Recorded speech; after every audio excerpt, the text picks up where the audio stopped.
Hello and welcome to the And Both podcast. Here we are going to hear from moms and those in motherhood that are doing the thing that works for them. They are honoring themselves alongside the all-encompassing role and level of expectation that is modern motherhood. And we are going to hear from as many different people as possible in their own experience. So you can find people to relate to. You can hear stories that will make you laugh, make you cry, all of the above, and that we will come together as a community to support one another in a way that is holistic and honoring of the woman Alison Campbell. and the mother as We're a very whole. excited to have you today. Despite having so many tools in my toolkit, I definitely find myself burnt out often. So let's, I guess, just start with the basics. I feel like we all kind of know what burnout looks like, but just in case, what are the physical signs that we so often ignore? Yeah. So, I think burnout is super complex, right? And it looks and feels different for everybody. I think we can go through it several times and it can feel different even as one individual person each time. But there's definitely some classic signs and some hallmarks according to the research. When I was going through my own burnout experience, I actually wasn't even aware of some of them. So I think it's an important first question to kick off with. The first one I think we can all relate to. It's really that exhaustion, that feeling of fatigue, overwhelm, total depletion. Like you have that great night's sleep, but you still wake up just totally tired. The second one is a pattern to start paying attention to. So at work, you could have a great team, you could be really bought in on the mission, but suddenly you start to feel really cynical. You start to have a lot of negativity around, are we ever going to be able to push through this challenge, or this meeting is silly, nothing's getting done, right? And so even in the context of an environment that you were excited about, it can start to feel really negative. And then the last hallmark, according to the research, is about starting to question your own abilities. And this one breaks my heart. This one is just, it's so sad, for women, for ambitious working moms who are balancing so much already. When you're burnt out, and I'm sure we're going to talk about this in a bit, we're in a state of chronic stress, right? And so we're not operating at our best. And the reality is we are probably making some mistakes, maybe dropping a couple of balls, and that's totally normal. That's a part of life. That's just being human.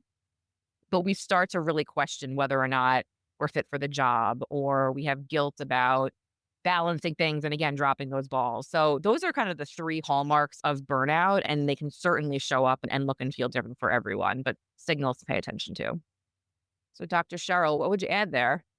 Yeah, it was so interesting for me to just listen to you kind of describe it, because this is something I talk so much about and I have a way that I just say it. And so to hear you talk about it was really great for me to just hear. So I guess what I would add is that you said it, but what burnout is, it's on the same continuum as stress. So we have stress, which we should all expect to be a part of our everyday lives. We were literally born to be able to endure stressful situations. So we have stress, and a stress could be just, you've got to get to work on time. You've got to get on a call at a certain time. So just, that's a little stressor, right? So a stressor.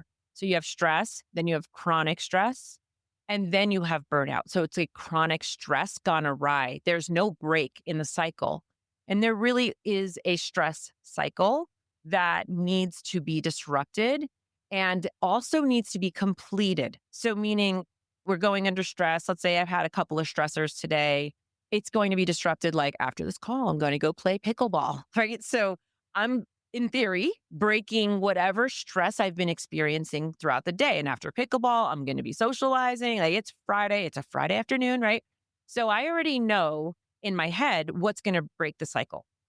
Let's just say, though, it was yesterday. And yesterday I was, catching a flight. It was running late. I wasn't sure if I was going to make something. So it was kind of like prolonged stress. I have to complete the cycle. And so and when I say I have to, it's not just because it feels good. It's actually physiological. So I think that's probably what I would add is what's happening physiologically. So what Alison shared is what it looks like, how you show up when you are in burnout. But physiologically, when I'm completing a stress cycle, I actually have to physically move because that tells your body that, okay, the danger is gone. So if I'm running late and I almost missed a flight and like, one of those days where you're just like, you can feel your heart beating and racing throughout the day.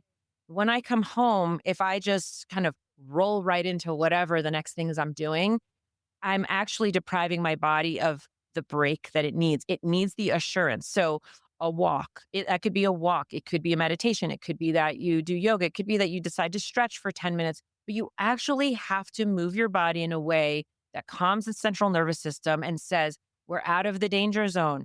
Okay, cortisol, you can come down. Everything can come down, respiration, blood pressure, because even though listening right now, you might go, well, how would I know if that's happening? I don't feel, right? We don't feel when our blood pressure is up. We don't really feel that. We feel our heart. That's different, but blood pressure. But you need to assume that if you've been running at a high stress level, that you have high blood pressure, even if it's for that moment. You've got to complete the cycle. So whether it's now or later, I'd love to, Allison and I'm sure both can talk about those physiological signs and the impact that chronic stress and burnout has on the body. Because Erin, when you said in the beginning, you introduced yourself and you said, I'm burned out, and you laughed. One of the messages that I do when I'm talking with companies and groups is to say, I want at the end of this talk, when you hear somebody else say, I'm so burned out, I want you to hear them say, I have a higher risk for obesity, high blood pressure, heart disease, cancer. That's what I want you to hear them say so that we can all stop normalizing functioning in burnout and actually start making real change. I love that. It's so good. Yeah, I mean, you guys really came out the gate with this one. Yeah. Nicely done. Points all around. Yeah. What I would love for people to know, because we haven't met before this, but I would love for you guys to tell people a little bit about your experience in terms of like the area that you work in and how you came to be involved in this space, because I think that will help people connect the dots. Yeah, definitely. So my experience with burnout, it was born out of, very personal experience. So I was in corporate roles for nearly 20 years. I started off in Wall Street, talk about burnout, very quickly decided that was not going to be my path forever. And I've had a variety of roles in e-commerce, HR tech. In my last corporate role, I was the chief of staff to the CEO of a $1 billion plus company, leading strategy, analytics, data transformation.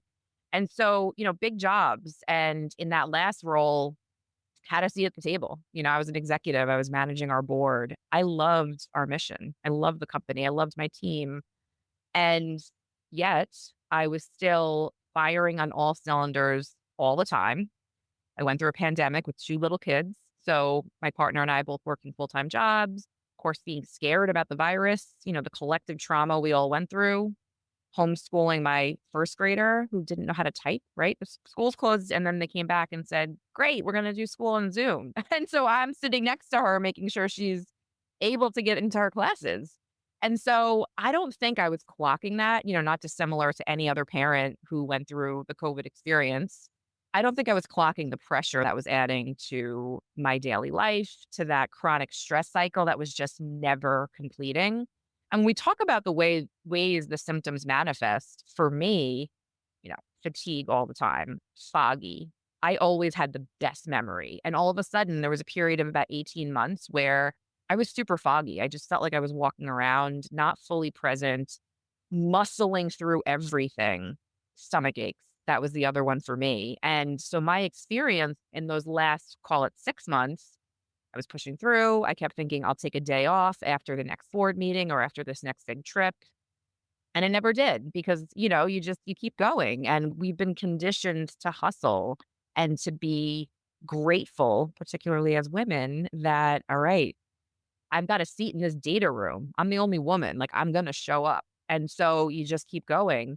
And so I reached a point where actually I was having really debilitating stomach aches. I ended up in the emergency room, had to have surgery.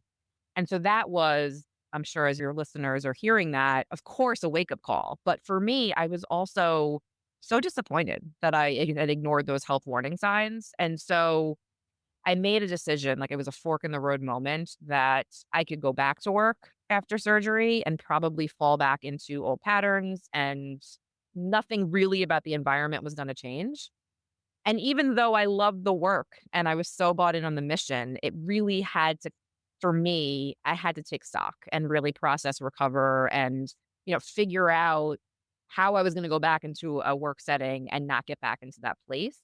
And so I'll share more about Unburnt and how that was born and, the work I'm doing today. But, one thing I share pretty openly, it was a grieving process because leaving that role and choosing to take a step back, even though I knew for my health, for my family, ultimately for my career, it was the right thing to do. It was a mixed bag of emotions. Like it was really tricky to grapple with, like, okay, wait, I'm not an executive at a company. Who am I going to be? Why couldn't I keep up?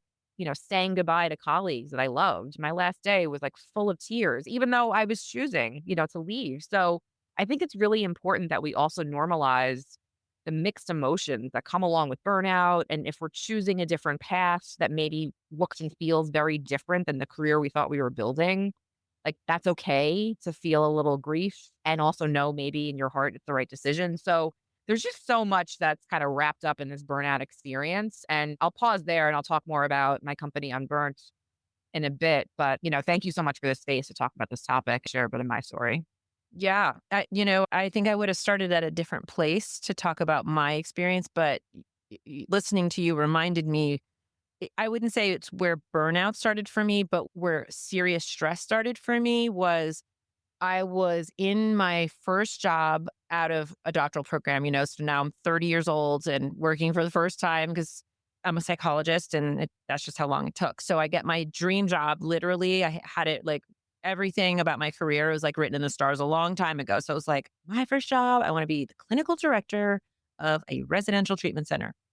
And I was that and I loved it, but it's very high stress. I was working with 5 to 12-year-old kids who were all highly traumatized, removed from their homes and, were being treated in a residential setting, meaning they lived there. So, that's just inherently, that's obviously a high stress job. And now, I turn the clock strikes, whatever, and we're like, we're starting a family. I want to start a family. And I'm not getting pregnant, and I'm not getting pregnant, and I'm not getting pregnant. And I finally hit month 12 of, not getting pregnant and went to an infertility specialist. And I did like two failed IUIs. And at that point, the people in my life, personal people in my life, were like, some version of, you need to stop working at such a high stress job. You're never going to get pregnant working such a high stress job. And of course, I was working, a ton of hours. And I was so resentful of that. Like, how dare you? I am just trying to get pregnant. I want to start a family. I was really pretty like pissed about it. So then we said, we just got to take a break from this infertility stuff and let's go on a vacation. Well, what happens? Go on a vacation and I get pregnant. And I'm like, super, of course, over the top excited. But I'm like, oh no, I'm going to have to admit now, clearly being on a vacation was the right thing, right? So then I go back and I say, okay, I'm pregnant. And it was, it reminded me, Alison, like, and then I worked throughout my pregnancy, but then I downshifted. I don't know if I shifted and I gave up my role as clinical director, became the clinical consultant, which was, not nearly as stressful, and did that piece. And then fast forward, I'm trying to get pregnant with a second kid. I had started my private practice, so I didn't really perceive myself as being very stressed. I felt like I had a great balance. I had like a baby. She was just a toddler where, and I wanted to get pregnant. Same thing. I'm at a year and I'm like, oh my gosh, I can't believe this again. We had the appointment. I think I started taking pills, whatever I started to do, infertility stuff right at 1 year. And same thing. It was like, let's go on vacation. What happened on vacation? I got pregnant in Costa Rica. So the first one was a Maui baby. The second one was a Costa Rica baby. And I'm like, oh my gosh. So then I came back, but it's funny because I never tell that part of the story really, where I actually personally felt that was all stress. Clearly must have been a high level of stress. I wasn't really connecting. And then when my second baby was born, oh, whoa. So the way I tell it is in my private practice, I had seen women coming in and telling these stories. Like they were coming in to bring their kid, but they were saying, I am so exhausted.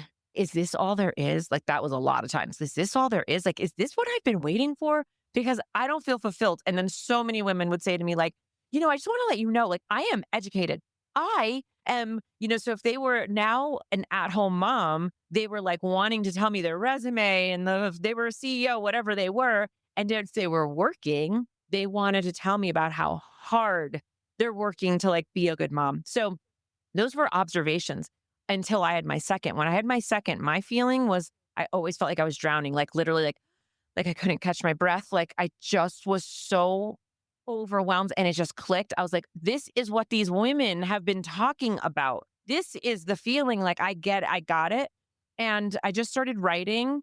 And when I finally got an agent, because I wanted to write a book, this was a while ago. So this observation, by the way, started in 2010.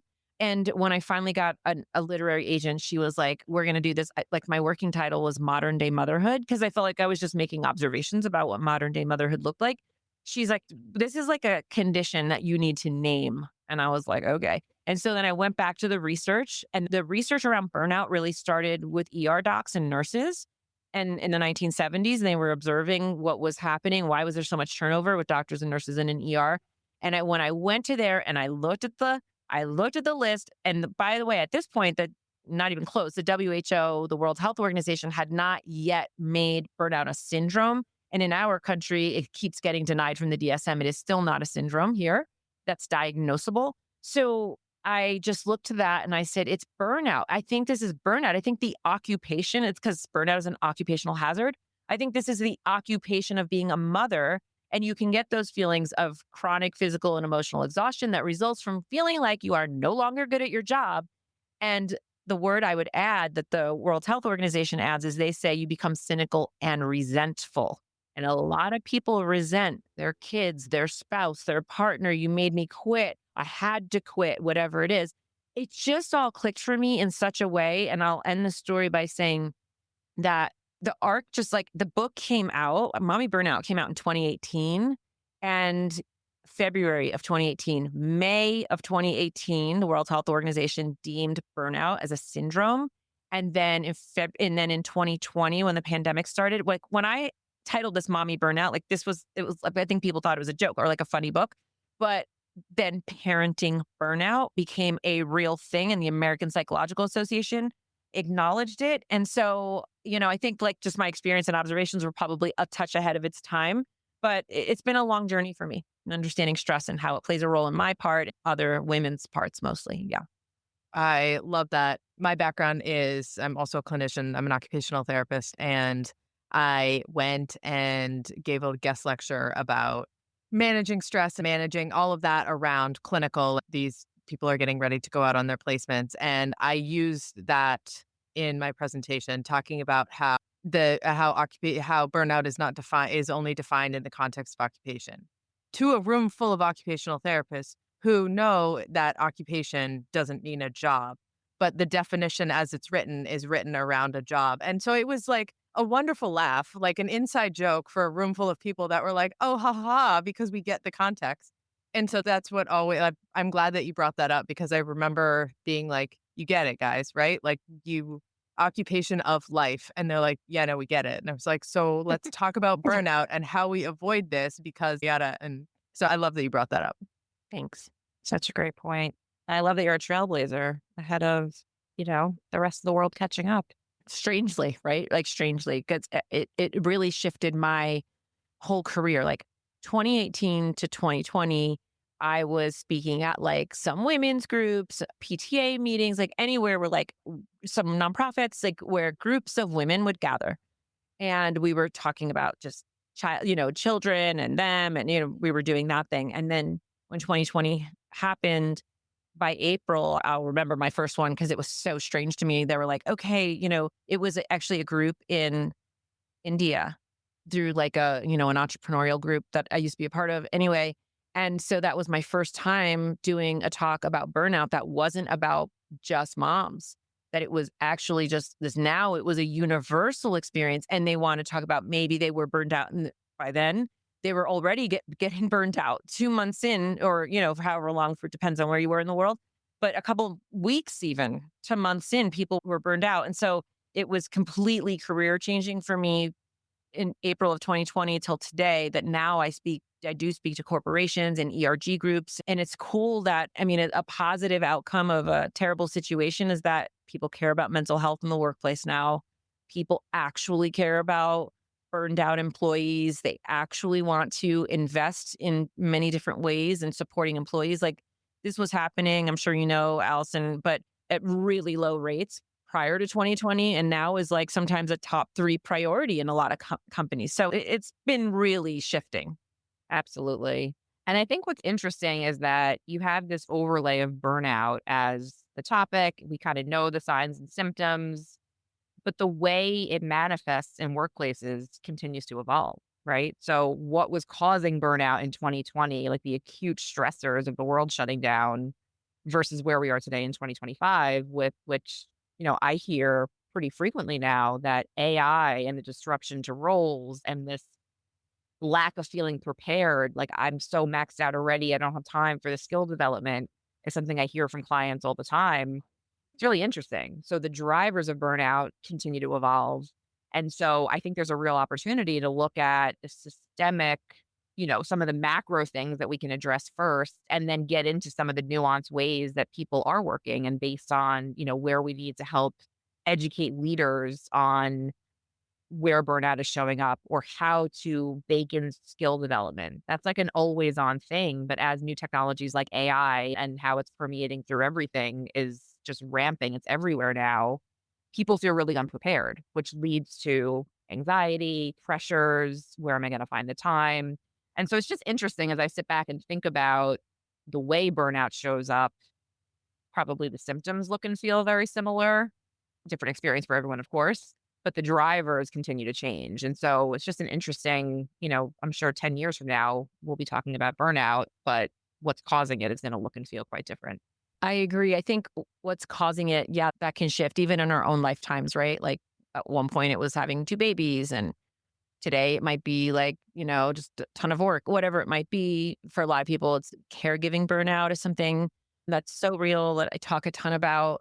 But I think one of the other things to me that's really interesting is when I say out loud, like, Mommy Burnout was published in 2018, right? It sounds like that's 7 years ago. That feels like old.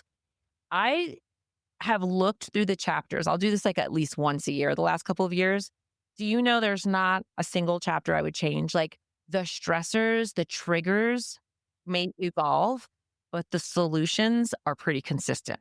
Yes, it's a great point. So, it's a point that I only know because I'm always like, oh my gosh, is my book dated? Like, should there be some next edition or something? And I'm like, I could, but the chapters won't change. I even have a chapter on social media, and it's called I Swear I Used to Have Friends. And it was like, now I'm driven by likes and comments. And, that was 7 years ago. And if it comes out 7 years, that means I started writing it 9 years ago. I mean, so the things we're going through today are still the same drivers that have been. And I did a TEDx talk on this as well. And I looked back to the 1960s. It's literally the same solutions still apply. It's just always going to kind of shape and shift around what's triggering us. Yeah. Well, and I kind of want to go back to what you were saying earlier, Cheryl, of like reading between the lines, right? Like, we use burnout as this blanket statement, whether or not the triggers are the same across the board, they're going to evolve and change. But you were saying, like, we, especially as leaders, whether that's, moms in our household or managers at work, what is this person really trying to say? And how can we help them? Because, yeah, they're at higher risk for so many greater things than just like, I'm stressed and tired. So, how do we lean into that? And even because a lot of people don't realize the mental health issues behind burnout. So, how can we actually help people move from that stage to something healthier? Yeah, I'll give my initial thoughts and then you can jump in, Allison. For me, when I'm talking about this with people, what I like to say is like, I want you to understand what happens to us when we're under stress from head to toe. So I'll be like, head, okay, you could have ruminations, you could have anxiety, you could have brain fog. You're walking into rooms and not remembering, right? So then I'll go down and I'll say your shoulders. You get muscle tension, You feel just very stiff. You don't feel as flexible. Now let's go to our hearts, right? We have increased blood pressure. We have increased potential, just a lot. It's very stressful on our hearts, right? So heart disease. We go to our stomach. Stomach aches are huge. Oh, I forgot headaches. And headaches are, another head thing. And there's stomach aches. And then, I just kind of keep going down in terms of like just people feel aches and pains. I don't know if you remember, but years and years ago, there was a commercial and it said, depression hurts. It was like a voice like that. I don't know if you I do remember that. remember. Prozac or something, right? It was like, Yeah. depression hurts. And then they show like, a caricature of like physically hurting in the body. That was news to a lot of people that yes, because depression is a stressor, right? So when you are feeling something that's manifesting seemingly as an emotion, it's very much held in the body. So how do we change it? So first is this kind of conversation where people actually really are educated because we are desensitized to, I'm stressed out, I'm burned out. We are desensitized to that. So it's not going to be like, hey, let's just keep talking about how we're stressed and burned out. And nope, that's not the message. That's not the campaign. So for me, I would say that talking about this, truly educating people is really important. And the second part is like, it's funny when you just reenacted something, Erin, like as we were introducing this next part, you said something like, oh, I'm really tired. See, I feel like if I worked with you, let's say, right, I'm picturing we're at an office somewhere and you said like, oh, I'm really tired. Like maybe something that I would say is like, well, how's your sleep going? Right. And so I'm not just going to say like, yeah, I'm tired too. It's exhausting and I can't sleep. I'm like, how is your sleep going? And then I just like open up. So that's where I'll end is like A, education, and then B, let's be thoughtful about the way that we respond to people. Because what happens is then it's a reminder to you that like, oh yeah, I think I've been saying this all week or all month or all year. And maybe this is the first person to stop and actually kind of say like, let's get in there. This isn't okay, to have that kind of sentiment around it. I love that. And to add, I mean, I think from my perspective, you nailed it. I think there's a big piece around awareness. So noticing, like, have I been saying for weeks and weeks, I'm exhausted? Take stock, like take a beat to actually clock that and realize that information that, as humans, there are stressors and it's a part of life, Sheryl, as you mentioned. But if you're constantly feeling exhausted and like you just can't keep up, you're underwater, it's probably time for an intervention. And that doesn't mean quit your job. That doesn't mean lay on the couch with cucumbers on your eyes for a week. Like these things aren't realistic. But it does mean that if you're aware and you're noticing, start to think about some of the next steps. And so when I'm talking to clients, it's really about making it fit in the context of what's already a really busy, full life. We don't always have the luxury to quit and lay with cucumbers in our eyes. I'm going to go back to that.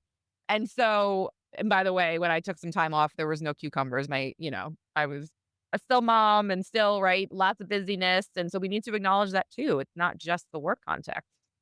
And so if we think about ways to work in that checklist, that what do I need to feel well today? It's really important that we're just beginning to build that arsenal of things that we know work. So did I get enough sleep? Becoming aware. Did I drink water today? I mean, I remember days where it was just like coffee. Not good. You got to stay hydrated. And it sounds basic in 101, but by beginning to really notice and recognize when you feel great and when you don't, you can start to build that arsenal of your baseline checklist. And then start thinking about how can I break in the day that feels realistic? And so we can talk about lots of other tactics, but basic things to make sure you're not getting to the point of burnout is consistency around break. We can't push through and work 7 days a week, staring at screens, being on our phone, context switching all over the place. It's just not sustainable. And so building in sustainable habits around, I'm going to get up, I'm going to take that walk, I'm going to, break at lunchtime and not take my phone because, by the way, scrolling on social media is not a break. We need to actually cognitively disconnect from the stimuli and the screens and all the information that's coming at us constantly. And so it's about, for me, and what I talk about with clients, it's about layering awareness into micro ways you can start to break where it feels realistic. And then start to notice, like, what are some additional shifts I can make where I'm consistently feeling well? Yeah, I guess I don't know if this is the time to add. I like for me when I was doing my TEDx talk and it was, part of releasing a book, it was like, okay, I want to talk about like the one very most important piece of burnout. If you could only do one thing, or, people will ask me that a lot in context. They'll be like, well, if you just had one message that you wanted people to take away, what would it be? And through all of the research and through decades of really studying this kind of issue around just stress, chronic stress, and burnout, the number one thing people can do is to stay in social connection. And that is the part that when you are overwhelmed and you already feel like you don't have enough time to tell somebody to be like, well, go have dinner with a friend is like, yeah, where do you want me to go have dinner with a friend? Or, and it feels that way. But I want people to like get that if they have that knee jerk reaction, just like get it out of your system because the data around the need to be socially connected and, women with women and men have their own ways of connecting is actually not just like a good idea to manage stress. It actually dictates the quality and quantity of years in your life. It's that important. I Yeah. love that. Could I just add one more piece really quickly? So I love that. And I think that when we think about the connection piece, the consistency, it's so counterintuitive. I love that point that you're making that it's the last thing I have time for. It's the last thing I feel like doing. And the same thing, like when we think about connection or building in these sustainable habits, I think the message around pushing through is probably not serving you anymore. And so just the awareness around if this feels counterintuitive, I have 10,000 things on my list. So whether it's a break or dinner with a friend, do it anyway. I think it's a really important message that the list is quite literally never going to be done. We Mhm. have to bake in these things that we know will fuel us and that based on the research or our own personal experience about how we feel after we have dinner with a friend, we've got to make sure that we're not letting that tape, run the show where we're saying, no, but I have too many things to do. So I think that's so important. The one thing that I want to go back to that you guys both touched on or both used in your examples is how you got to a point where, you both said, this is the job that I want and this is the place that I want to be, and then hit this burnout space. And I think that a lot of times when you're talking about, the love for your job, the identity, this is like you have climbed the ladder all the way up to that. And then this is like your gift with purchase, right? Is like you did all of the things, you drilled everything to the nth degree and done it all. But you now have this piece that has become a part of the equation that you did not necessarily, nobody wants it, right? No one's like, ooh, I can't wait to be fried. But what happens is that now you get to that space and there's that element of like, but I worked for this. But this is what I'm going to do. This is who I am. I am the director. I am at the table. I am doing all of that. And, I would love for both of you to speak to like, I think a lot of times they get to that space and they think, well, but I wanted this. Like, is this part of it? And how do you get to that director position? And how do you get to that C-suite position? And how do you get to that, stay-at-home parent position? Whatever it is that you want that to be, and manage this potential for burnout, because I think everybody has, and no matter what avenue they pursue that. I have two thoughts here. I think the first is the conditioning around what success looks like versus being really just in tune with what is giving you energy along the way, not waiting until you're 20 years in maybe and saying, "Oof, is this really it?" That is such a common thing. I think so many women feel that way. And so I think it's those gut checks along the way. Like, is this what I want or is this what I think I should be doing? It's probably a big piece of it. And I wish I had that little kernel of advice earlier in my career because I was just doing the things that I thought were what success would look like, right? And barreling through and ignoring my own health as a result. But I think the other piece we need to talk about is why is it so unsustainable? Why are so many people struggling? Like, should we accept that as normal? I don't know. Like, so yes, we can think as a working mom, there are probably hundreds, if not thousands of versions of success. And so you don't have to necessarily say, this is the mold. I said at 18 years old, this is what it was going to be. And therefore, I need to make this work. But at the same time, it should not be this difficult. And so that's a big part of the conversation is how are we enabling employees inside really complex organizations to work with less friction, right? Like, how are we enabling moms to ramp up, take a pause, ramp back up again in a way that is more fluid? And it's not, I have so many friends that are trying to create a part-time job and they just can't make it work, or they're cutting hours, cutting pay, and then they're basically working a full-time job anyway, right? It's just very difficult. We could have a full conversation around care. I mean, so there's so many dynamics that make it incredibly difficult in today's modern hustle bustle culture to make it all work. And I just, my philosophy is I think we need to change some of it so it's not so difficult. And so I'll just pause there. But I do really believe there are things we can do to sort of change inside of workplaces to make it work for more people. And eliminating those shoulds. Like that's the step one, right? Is that's how it goes. But I also think too that women face this issue because, like you said, you're the only person sitting at the seat, right? So, like, if you leave, is there a man behind you that's like, oh, thank gosh, move over. Like, I want that seat. Or I came from a hospital where there's not a lot of jobs doing the job that I did. And so it was, I got into this job and, you start to say, I'm feeling like I need to take some time or this is getting to be a lot, whatever. And no one cares because there are 10 people behind you who are 10 years younger. They're not ready to have kids. They're like, I will work all the hours. I will do all the things. I want that job. And so it's this hamster wheel kind of piece where it doesn't really matter. Like there was no onus on them to address any of that burnout piece because someone is waiting to take your chair. I think that's shifting. So, Sheryl, I want to give you space to give your perspective. I think that's shifting a lot. I think that, I mean, there's so many dynamics that are happening, so I don't want to paint with a super broad brush and speak to it so quickly. But I think Gen Z, I hear this pretty consistently. Like they're not super interested in being the CEO one day because of what they're seeing and the challenges inside of workplaces. And when they look at these jobs and these big jobs and the sacrifice that comes along today, right? If we're talking about the construct of work today, I hear people all the time say, I'm not sure that I want that. Like, I want to work, I want to have a career, I want to do something meaningful, but I don't know that I want to be in the C-level or even be a people leader of a huge team. Like, it seems too overwhelming.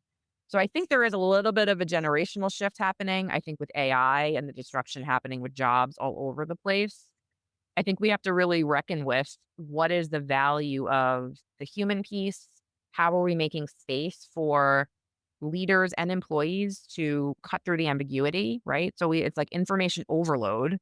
AI can seemingly do so much more, automate so many mundane tasks away, but how are we bringing critical thinking to that in a space where if everyone's walking around chronically stressed out and cognitively not able to do big innovative thinking, we have a problem, right? So there's a lot of dynamics that I think are shifting around the whole like 10 people are behind you that will take your job.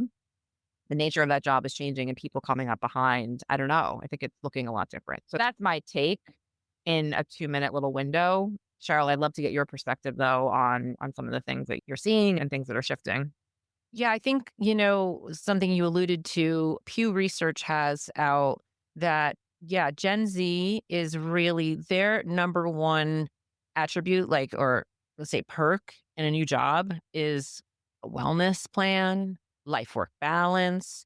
And it's very interesting when I come in and work with companies and there's multiple generations within the leadership of a company, how they are struggling to manage that. And so I do think that the priorities are different for this generation. And, I certainly, they're speaking up very loud. Like they genuinely are like, okay, yeah, I don't care so much about, this or that. That might have seemed like an exciting thing. They're more about, and it's interesting, even the days off, everything's got a lot of nuance to it, but it's like, well, I don't like even sick days, right? There's a lot of companies that are not going to sick days anymore. Like it is kind of weird. Like you get 8 sick days, you get 5 personal and 12 holidays. It's like, how about you just have time off and you can choose to take it on a certain day, right? Unless you're working at a federal agency or something. So just even the way that they think about benefits everything is shifting. And certainly to the companies that are really progressive and staying ahead of things, they're looking at the market and they're saying, this is what this generation values, and we're going to respond to it. The question you led off with, Ashley, about, what do you do if you stay, if you go, like, how do you straddle that? You work so hard. And I actually want to acknowledge that not everybody gets to have a shift, right? We are having somewhat of a privileged conversation to say, like, oh, I experienced this stress and then like I pivoted. And the privilege in that just could be just your level of education, where you were in your career at the time, your actual family circumstance, right? Are you living with multiple generations? Do you have a family? Are you single? Are you married? Like all those things really matter. So I guess I would say something for both. In a situation where you can shift for whatever reason that you just have some ability, and whether that's like, hey, I didn't even know if I could shift or not, but I'm willing to try that. My life is such that I'd be willing to do that. I think that the grief part that Allison mentioned is important. We do need to honor, like, and grief sounds like a heavy word, but at least the acknowledgement, and it can be grieving. Like, I was working so hard. I hear this from like people who go to law school a lot, right? Law school, high level of burnout. Lawyers, extreme high stress, and just life dissatisfaction, actually. Like the law is a very interesting place to choose to go to because we know what your life is going to look like. And so, to be able to say, I went to law school this whole time, I accumulated all of this student debt. This is what I thought I was going to do. Or my family always said I was going to be the best lawyers and so good at debating or whatever. And I've been doing it for 2 years and I need out. I'm out. I cannot live my life like this, right? So acknowledging that, grieving that, and understanding. I've recently had a conversation that was like, sounds kind of basic, but it was so meaningful to me, where somebody said to me, you don't need to pick a lane. Like, you can be in multiple lanes. And like, I feel like maybe that's like a new message that we're starting to get, that where I'm not early into my career, like I need that message too. Like, I always feel a little apologetic, right? When people are like, what do you do? And I'm like, well, my profession, I run a private practice and I see my own patients. And then I start listing all these other things I like to do. And then all of a sudden, for some reason, I have this feeling of like, I start to shrink. Like, oh my God, well, maybe you probably think like I'm bad at all those things. Like, how could somebody possibly like do a podcast and write and do this and that and like all these things? And it's like, it's funny. This is like just in the last 2 weeks where I'm like shifting to be like, I don't need to be apologetic about it. Like, I am actually good at all those things. And I've been able to take this skill set and apply it in many ways. Like, even me practicing saying that to you, I'm still practicing saying it like with confidence. So I think like if you can get out and you can shift, I would say like grieve it, acknowledge it. You thought you were going to do this. Or if you're like me, where I didn't shift, like I never stopped being a psychologist. I just wasn't the residential director anymore, but I have sat on a board my entire career on a residential treatment board, because that's a population that I'm very passionate about. And so like that checks the box for me. Yeah, I'm not running the place anymore, but I support in a different way, right? And then I just want to say about the people who can't, who are like listening, and whether the word is a hardcore, like literally I can't, or they just don't have the opportunity, or it's not happening anytime soon. I think that, our mindset is very powerful. And I think that for somebody listening who first of all, maybe it's kind of like shoulda, coulda, woulda. Like, you don't want to say like, I can't, I'm stuck here. Like, could you shift your mindset to say, I can't leave yet, but I'm going to take the power or the energy that I have, and I'm going to really start bringing this to life on like, what would I do if I could? I'm going to allow myself to like dream. And yep, you don't even have to tell anybody. If the dream in your head is so big that you can't even yet say that out loud to somebody, just keep it in there, but start doing something with it. Visualize it, write it, create a vision board about it, whatever works for somebody, where they just start to like shift their mindset, not just by thinking every day, like, I'm not going to work at this lousy job one day and I'm going to do X, Y, Z, but like actually starting to imagine that. Just that alone is very powerful. And before they may realize it, it could be X amount of time. There's no timeline. They actually do see the path. They've created that path, just because the first step is like, is it even possible? If it's possible in my brain, I will find a path. I don't know what it is yet. And I don't know who's got to come into my life that's going to help me with that. but I'm going to see the possibility. And, it changes our worldview, it changes our mindset, and that's very real. I love that you touched upon mindset, first of all. I've taken so many good notes, but I love coming back to this identity piece and that there are no rules and to get rid of those shoulds, right? I mean, my story's crazy. I mean, I was in a corporate job. I quit, stayed home with my 2 kids, got divorced. And then I was like, oh man, I don't know what I'm doing with my life. And once you start dreaming again and figuring out, like, what can I do? You pick yourself up off the floor and just keep putting one foot in front of the other and creating that path. And despite all the stress that I was under of raising 2 kids under 5 on my own, going back to work, it's like, okay, I can either choose to sit in this pile and just be sad and not figure it out, or I can just, yeah, start dreaming again and knowing that nothing is black and white and I have that power within me. And yeah, it's going to be stressful. Those early mornings, kids don't want to put on shoes. We have to go catch, Bart in the Bay Area. And it's just like too much, but giving yourself permission to live again and to create their own rules, I think is so empowering. And it just gives you that light at the end of the tunnel too. And which goes back to, you know, creating those micro joys in your day and being aware of how you could fit in those moments of what actually fills my cup. Like, not everything is going to be rainbows and butterflies, right? Like, there's going to be those stress moments, but I can choose to take that break at lunchtime to go for a walk rather than pushing through, which so many people, I feel like, claim that as their identity of I'm just going to power through and be that person who just hustles all the time, which doesn't go anywhere. I love that. And I think there's a piece too, when we think about the shoulds, sometimes it's about an expectation reset. So I love, Sheryl, that you talked about the mindset piece, and Erin, your experience in like, I have the power to choose. And I think sometimes we get caught up in it was supposed to look this way. And so our expectations, even the morning being stressful, the second I stopped saying like, why am I asking them to put their shoes on 70 times? Why is this so hard? And started just recognizing my approach and how I show up in the mornings as a mom. It kind of changed not only the mood, how I was feeling, but I went into a space of like, the expectation is sometimes this is hard versus why is this so hard? And so I think there's a big piece around that as part of mindset and just getting ourselves comfortable that, yeah, life has stress. We are built to be able to contend with that. And we can choose sometimes when it's feeling really tough and really heavy to break or to be curious, like, what does next look like? And so I think, yeah, it's just a really important part of the conversation. Yeah. And ultimately, we're modeling to our kids, right? Of how are we going to be resilient? Or are we going to pick up the phone and doom scroll? Or can we change the narrative around whatever situation? They're picking up on all those little cues too, which is critical.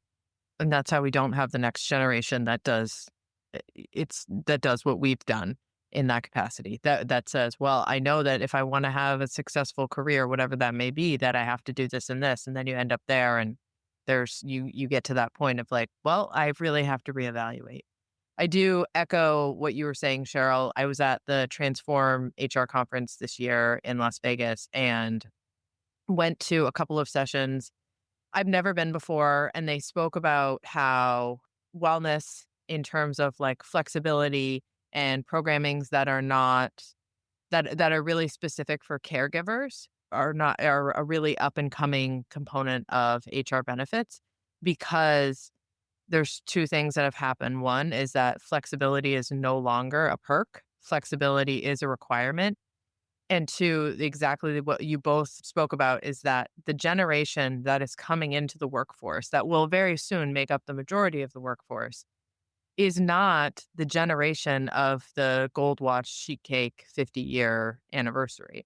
It is the generation of, I have a lot of skills. My skills are multi-purpose and I can pivot from here to here very easily. And so what keeps somebody at a company is pay, but not necessarily just pay. It's pay and how well does this company align with the lifestyle that I have, the lifestyle that I want to have. And so a company that is not willing to be flexible when someone either has a child, however that happens, or they decide to make other changes in their life, the company that does not have the ability to rise to that or to be flexible to that will lose that talent. And then the other part on their end is that I think the average is it's twice someone's salary cost to replace them when they leave a position. And so companies that used to say, well, that's your choice, you leave and we'll fill that seat, are now going, oh, wait, it's so much more expensive. And so let's figure out how we can pull those programs in. So I do agree with both of you. Like, I do feel like there is a brighter horizon for the world that our kids will grow into when it comes to career. But we got a lot of crispy people that are just Yes. hanging out, especially these pandemic parents. Yeah. And I will say, like, through, like industrial organizational psych words and verbiage, what we say is like, it's a values alignment, just like, what you were saying. So, like, simply put, one of the things that this upcoming generation of workers and future employees are like, are our values aligned? Because if they're not, like, I'll just go, on their end, they have the power. I'll go find someplace that our values are aligned, where I think in previous generations, it was like, values. What are we talking about? Like, I just need a job and they need an employee, right? And we weren't using words like that, like values. Like, yes, there has been mission statements and, that's been around for a while. But in so many places, you say, oh, do you even know what the mission statement is? It's different than a value statement. And then it's different to say, oh, it actually matters today that I am aligned with you, my boss, or, you, the company. These things actually matter. This isn't as much just about a paycheck. So that's a big shift too. And it's, I think, really welcomed. It's going to be a good thing. Yeah. I mean, I think it is also really important to point out that we are meeting the second week of June, which arguably, other than the week between Christmas and New Year's or the week leading up to Christmas, whatever that is, might be the like total kick in the teeth that is parenting. Absolutely. Yeah. Thank you for saying that.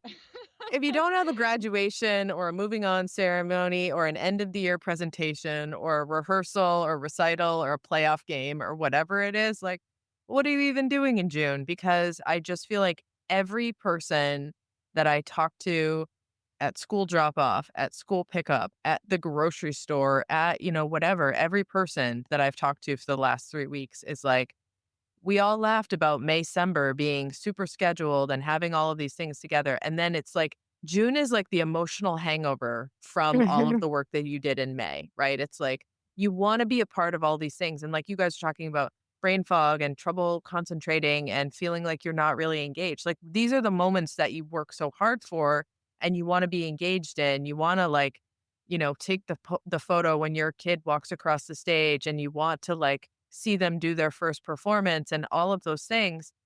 And you're doing it from a place of, like, your brain feels like a swamp, but you only get that one shot to do it. And so I think it's really important to acknowledge this won't come out in June. This will come out in the middle of the summer when we're all going, oh my God, there's no structure. Everything is crazy. Holy cow, school. Like, there's no winning. There's no winning for No, trying. there But isn't. I think it's really important to point out that, like, this is such a charged time of year when we're talking about this. Like, we all got on the call and we're like, hey, so how's it going? Yeah. 100%. It's a really great Yeah. point. So valid. I know. Did we all survive? Can we give each other high fives? Like, Man, high fives. I don't know. Are we still in that brain fog? I know I am. Yeah. And I think too, like, that is something, we could talk about the research behind it and we can talk about the space that we occupy in that for ourselves, but also that community piece where you're talking about people just getting together with other people. It's like, it doesn't make sense mathematically, right? If you put like a couple of burned out people together, do you get unburnt? Right? But that's what Yeah. happens, right? It's like we uncook ourselves by actually coming together and having this collaborative moment or having this ability to say, I don't have to carry all of this myself. So I think that there's a lot of value in the fact that, like, none of us live near each other and none of us have the same life or the same career or whatever. But we're all sitting here going, I will speak for me. Like, I feel better being on screens with other people who are like, I am toast. I'm like, I as well. Yeah. No, it's full circle, right? Of just normalizing these conversations Mhm. because if we don't talk about it, then we're all just stuck in our corner thinking that we're all alone feeling this way. Yeah. And then you're not doing it right. Like, it's a you problem, right? Exactly what you started with. Like, it's a you problem. It's not a you problem. It's a systemic problem. It is a structural problem. It is something that is easier if we don't talk about it, because then all of the things that are upside down and sideways that we value in society are allowed to continue on. Whereas there's people, like, we're trying to people in a world that would rather be robot in a lot of ways. Yeah. Another excellent point. I do feel better, I will say. I think this has been a really rejuvenating conversation. It's heavy and there's a lot here. And sometimes, some days, I think it's okay to say, yeah, it's really heavy. I need to just acknowledge. I think we keep coming back to that awareness piece that, I grew up where it was, be grateful, put a smile on your face. And I think the pushing down, that was very much a generational thing, not just specific to me. The pushing down, it comes back up, right? So whether it manifests in certain ways, physically, how we feel, or emotionally, at some point later on, it's going to come back up. So I think, yeah, just normalizing the awareness around, like, this is hard. And I have to make space for some rest, because doing this 365 days a year, it's not sustainable. And so, just becoming aware, when's my next break? When is that light at the end of the tunnel? Having conversations like these, and just, it's hard stuff, right? Yeah. It's our world is always on, and that's not changing anytime soon. And hard is not bad. Right. That's right. And I think we often equate hard with bad. Like, this is, I must be doing a bad job at this, where I think the opposite is true. This is hard because we care so much, because we want Exactly. all of these things we want the outcomes to be as best as possible. If we didn't care, it would be amazing, right? Like, if we were all like cats hanging out at the zoo who were like, yeah, whatever, what am I doing today? Not hard, but we're trying to do our best in all these different ways. And like you both have said, like, we've got the social media piece, we've got the other people around us, we've got the assumptions that, like, everyone else has it all figured out. And so it's really important to know that, spoiler alert, none of us know what we're doing, like, ever. And that's okay, because no two people are alike, no two families are alike, no two occupations are alike, no two careers are alike. Yeah. Yeah, it's just making me think about also, I think, like, what sometimes we have to consciously do, which is not to judge other people, right? Like, have the contest of, like, whose June is the hardest on this call. Like, nope, right? Like, and, I find myself, like, I might have, like, that inclination to be like, oh, they think and I'm like, oh, stop, stop that right now. Like, everyone's level of distress tolerance is different. Everyone's, just if I just told you, what my day looks like, that doesn't tell you the emotion I feel behind it. Like, that's, I think, also such a big part of this, is to just be there for other people. If they say they're struggling with something, or if I say I'm struggling, that's the other thing, particularly women do, is either we might judge, oh, you think you have it hard, you should see what my day looks like, right? Or we say, oh, yeah, like, this thing is happening in my life, but it's fine. I mean, it happens to everybody, right? We We minimize it. downplay. Yeah. Oh, we downplay it, and we're just like, oh, I mean, but not just me. I mean, I know it's you too. And then we, like, blah, blah, blah. We go on and on. And just, like, if we could just judge ourselves and others a lot less, and just own it for regardless of how you judged it or not. If I told you the most stressful thing I have to do is go pick up my son from camp tomorrow, just trust me that if I'm telling you it's stressful for me, some reason it's stressful for me.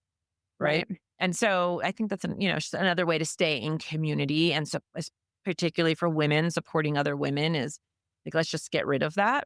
It's just like when something stressful is going on and someone's like, I'm okay. Like, I want to be able to trust that, like, you're okay. Because if you weren't, I'm going to trust that you would tell me. Yeah. Yeah. Yeah. One of the things that I try to do very consciously, because I think that oftentimes it's when you ask someone how they're doing and they tell you that they're stressed, we have this knee-jerk reaction to be like, oh my God, me too. Mm. And that doesn't mean that you actually heard that person. And so instead of doing that, and I'm not 100% perfect at that, but I try to say, like, tell me about that, or something along those lines. It's like, tell me more, because I feel like if someone says I am stressed, or I have all this going on, or I'm totally burnt on June, or whatever it is, and we say, oh yeah, me too, that's that missed opportunity for connection Mm. that can help both of you in that moment. Yeah. I love those words. Tell me more. It Mm. just helps bridge the conversation. Yeah. Yeah. Or if you say to someone, like, oh, I'm sorry to hear that. And they're like, it's fine. To be like, No, it's not fine. Like you said you were feeling really stressed, and I'm sorry to hear that, and it's like we're training each other. That's the only way it's going to happen. Like, we're just like training or coaching or encouraging, whatever the word is you want to use, just like how to be in conversation in a more meaningful way. I think that's such a great point. And the minimizing piece is so common. I think we're also modeling for our kids. I think we've touched on that a few times, but it's okay to feel some of the tougher emotions. You don't have to compare your experience to anyone else's. I think there's the judgment piece of how we perceive even ourselves. So when I am walking around frustrated without any grace, that kind of trickles out again, the mood of the house. And so we're modeling for our kids. Like, it's okay to have tough emotions. It's okay to take a beat and be disappointed with how something happened. And like, I think we're doing a better job, like just having those conversations, and it's super important. And I think just one more thing to touch upon is to go back to, I think, Ashley, you said this, is that, we care so much because we want to see things change. And I think that's all what we're trying to do, right? Is just make change for the better. And there's some saying of like, we're all just walking each other home. And I love that visual of just like extending that kindness without judgment. Well, it's all hard, right? Like, that's the moral of the story. It's all hard. We're all trying our best. We all care a lot. And the best thing that we can do for ourselves and others is to take care of ourselves. Yeah, love that. Well, and with that, I just really appreciate you guys. I know, Sheryl, we've met, but yeah, Alison, it was so great to meet you. And actually, we've never met in person, but I do appreciate this space. Someday I will cross this country and I will knock on your door. Oh, I love that. This is so fun. Thank you. Yeah. Thank you, guys. Yeah. Thank you for having us both on.